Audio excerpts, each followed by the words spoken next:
Hello, everybody, and welcome back to the second segment of the August 5th Trips and Traps. I'm Andy Serling, and we're going to show you a couple races now from the weekend. Both of them around two turns, one on the dirt, one on the turf. We're going to show you the Jim Dandy and talk a little about the 9 Flydown, who clearly, as the 9-5 favorite in this race, ultimately was a bit of a disappointment, finishing 5th. But for my money, and, watch the race and talk about a bunch of other things going on, I don't think Flydown ran that badly. And the truth is, with looking at Lucky, the big leader of this division at this point, likely passing the Travers.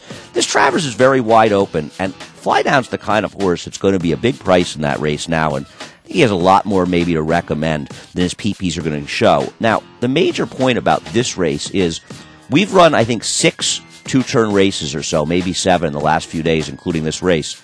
Every one of them has been dominated on the front end. If you watch this race, other than Stormy's Majesty, who's running third here, who is really overmatched in a tough spot, the speeds, all the horses who are near the front, they hold their positions the whole way around. The horse who's leading Miner's Reserve was a 15-1 shot, the longest shot on the board, actually. He finishes second. A little warm outside of him. He wins the race. The horse who's fourth right now, a Fleet Express, who was the second choice, he'll finish third. And another horse, Friend or Foe, who's right there. Actually, he's fourth, and I'm sorry, Fleet Express is fifth. They don't really change many positions, and Flydown you can barely see. He's back in the pack the whole way. He's in and out of your picture. In fact, he's out of the picture right now, and he puts in a run, and he has some real trouble in the stretch as well. And another thing about Flydown, Jose Lezcano's ridden him very well. I just don't know, and you can see him sneaking in the picture now. I don't know if ultimately he's the kind of horse that's comfortable moving inside of horses.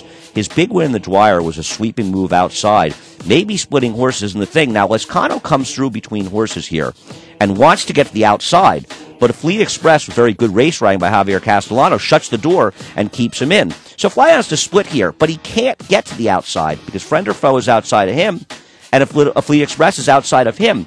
But things are going to get tight, and you can barely see it in the pan. In my opinion, a Fleet Express committed perhaps a foul that hurt both Friend or Foe and clearly hurt Flydown, who you can see steady out there at the late in the race. And we're going to watch the head-on. And here's the point where Lezcano wants to get Flydown on the outside, and Castellano says, no, no, no. Now, you can't blame him for that at all. And in this situation, even though you see some separation here, you have to understand, without the depth perception, that a Friend or Foe is on his flank. You can see he's sort of hurting him in a little bit. And at this point, a Fleet Express bumps into Friend or Foe, who cuts off Flydown.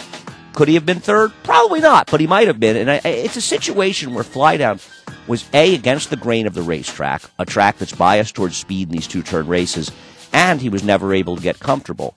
He has run races good enough to be competitive with all the horses he's likely to be racing against in the Travers. And Flydown might just be that buried horse in the Travers at a big price you want to pay attention to. We're certainly looking forward to that race, and we'll see how it shapes up when we get to it.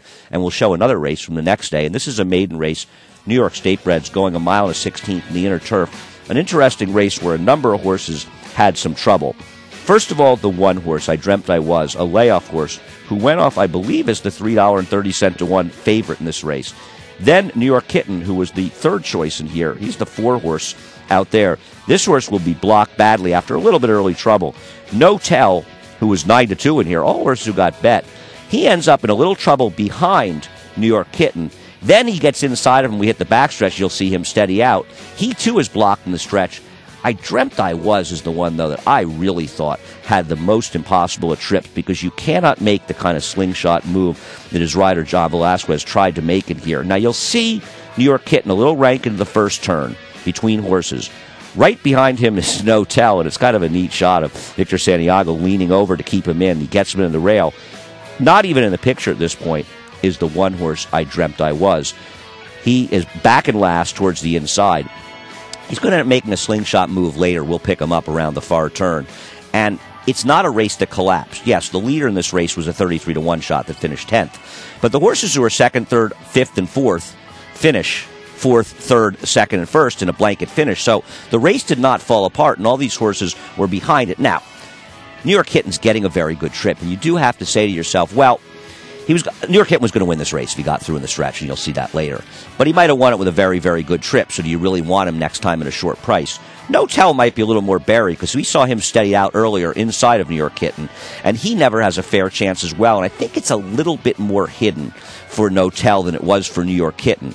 I Dreamt I Was is a horse I want, because he's going to be second off a layoff, and I cannot believe, and you're going to see him fly into the picture very, very soon. You see him on the far outside with those Flying Z light blue silks, and we'll focus on him. He's on the far outside. On the inside is New York Kitten continuing to save ground. Right behind him is NOTELL. Following suit, he once again gets blocked behind NOTELL, and we'll follow him in the stretch.